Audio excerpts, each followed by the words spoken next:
Hey YouTube, thanks for joining me on my last part of the series here, part 5 of kit building tips. Now that we have all of our stuff and it's actually in our container, it could be a pouch, tote box, backpack, whatever. We have all of our stuff. We may be asking, what's this last part if we have our kit built? And this part really to me is one of the most important parts. It's going out and practicing with the gear, doing a dry run. And while there are some items in the kit you may not want to actually use because maybe you already know how to use them, and or there are certain things that are not reusable. For example, chem lights or glow in the dark lights, glow sticks sometimes people call them. You can't like just reuse them. So, you know how to pretty much use those. You snap, the internal capsule of it and you shake it and there you go. So some things are pretty basic, just like bandages. If you're familiar with how to apply a bandage, you don't want to or don't need to really open up your bandages to test them. Plus, they're not going to be sterile anymore when you put them back in. So if you want to practice with certain things, you might want to buy redundancies, like buy an extra glow stick or an extra bandage if you're not familiar with how to use them. And so that would be worthwhile.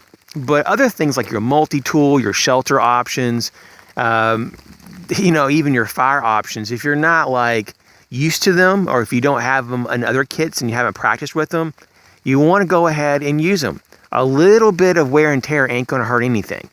And so it's a lot better to get them out and just do a dry run with them to start that fire, or to make a fire with that lighter or those matches or that ferro rod, or to put that tarp up at least once or twice up, in between two trees, and to really see how much cording you need, or whatever the objective is with your kit.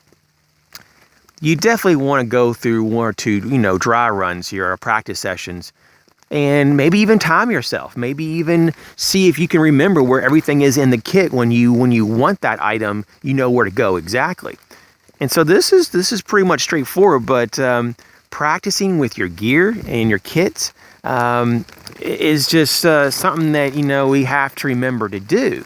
So many times when I watch YouTube videos or even go to friends' houses, the gear has never been used. It's still in the box. It's still in the wrapper, the packaging. And there's no wear on it. There's no use. They don't even know exactly how to use it. They say, well, if I need it, I'll just read the instructions. And in an emergency, especially if it's in an emergency kit or a survival kit, you may not have time to sit there and spend 20 minutes to read up on this piece of gear or to do a practice session before you actually use it.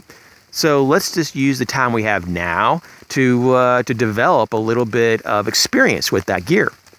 And so that's all it is. This is what the series is. So basically, in recap, we simply have identifying our needs and wants, and then we go into forming what kind of kit that we want and need, and that comes into basically formation of broad categories. Then we do the research to make sure that we have the specific kind of gear that we need and want, and we go ahead and acquire it, and that leads us to building the kit, and now we practice with that kit to be proficient. That's the layout. Thanks for joining me on this series. Thanks for all your support. Stay tuned. In the next few weeks, hopefully will have my ebook up, and I'm really excited about that. It'll be the Art of Prepping guide, survival guide of some sort. I'll have to figure out the exact title or subtitle when I get there, but I'll let you all know. It's very exciting. I think I have maybe just a few pages left, actually, and then I'll have to do a series of proofreading. And so I'll keep you posted. And you guys take care and enjoy making your kits.